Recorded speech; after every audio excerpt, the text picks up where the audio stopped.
Moi, c'est Corinne Mondon. Je travaille à la mairie de Sury. Je suis secrétaire générale de l'UD de la Loire, ainsi que secrétaire aussi générale de mon syndicat UNSA territoriaux de la Loire. Alors au départ, c'est un collègue qui m'a demandé. J'ai tenté l'aventure et ça fait 12 ans déjà que je suis à l'UNSA. L'aventure était belle. C'est à la fois une union et puis l'autonomie au niveau des territoires. On n'a pas demandé à chaque fois l'accord du grand chef, du grand ponte. On a tous ensemble ces valeurs communes, tout ce qui est la démocratie, le vivre ensemble, l'esprit solidaire. On milite pour tout le monde, tous les peuples, la paix entre les peuples. On peut agir sur le terrain librement tous ensemble et ça c'est chouette. C'est pas compter son temps, assez être proche des personnes, répondre, être accueillant, donner envie. Et c'est avant tout partager des valeurs, se battre pour ces valeurs-là. Comme par exemple mon président, quand on est en instance, il me dit mais vous revenez toujours sur la même chose. J'ai fait bah oui mais à l'UNSA, quand on défend des valeurs, on va jusqu'au bout. Nous à l'UNSA, on n'est pas pour des idées qui sont complètement irréalistes. On préfère se battre pour obtenir quelque chose. Et puis ce petit plus, à chaque fois qu'on obtient, bah, ça fait un grand plus. Et ensemble, on peut y arriver, quoi. La qualité de vie et des conditions de travail. On met des instances de formation spécialisées. Et pour autant, on a de plus en plus de souffrance au travail. Quand je vois des agents, quand on fait des réunions d'information syndicale qui s'écroulent parce que dès qu'on parle de risques psychosociaux, ils sont mal à l'aise, bah ça, c'est des choses pour lesquelles je combats. Et j'essaye de faire comprendre justement qu'on a tout à gagner à l'employeur de travailler ensemble dans le cadre du dialogue social parce que eux, s'ils ont moins d'arrêts maladie du fait de cette souffrance, eh ben, ils y gagneront aussi en productivité. Moi, je dis que si un agent il arrive à la fin de sa retraite, alors déjà, on s'est payé 2 ans de plus là, dans la tronche, mais si en plus de ça, on fait en sorte qu'il soit bien au travail. Donc lui, l'employeur, il va y trouver son compte parce qu'on va être plus productif, qu'il ne sera pas en arrêt, donc il n'y aura pas une perte de production.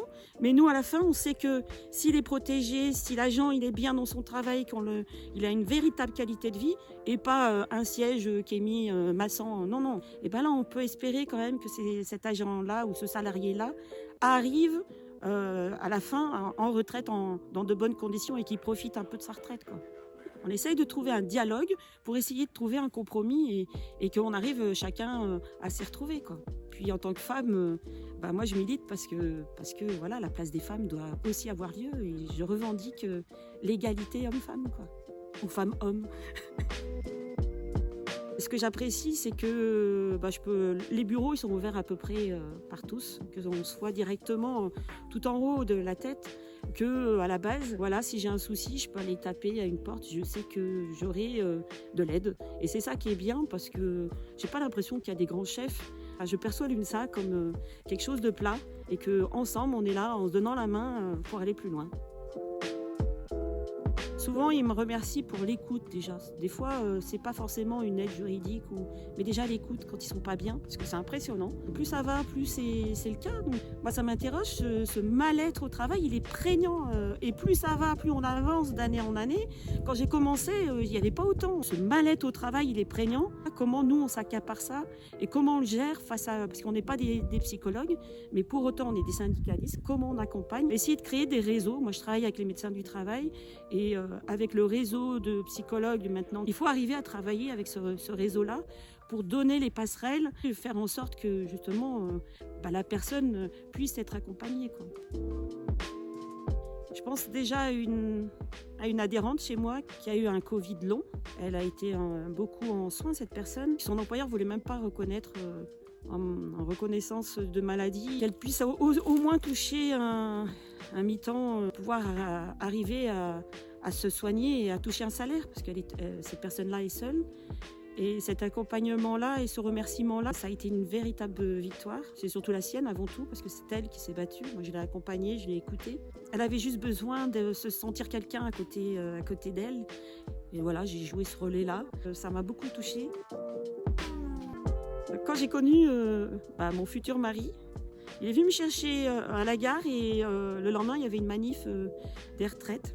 C'était en 2003. Je connaissais pas du tout le monde du syndicalisme. Et cette ambiance, c'était chouette. Et monté après, peu de temps après, à Paris, avec une manif énorme. Moi qui connaissais pas les manifs, qui connaissais rien, ça m'a marqué à vie, quoi.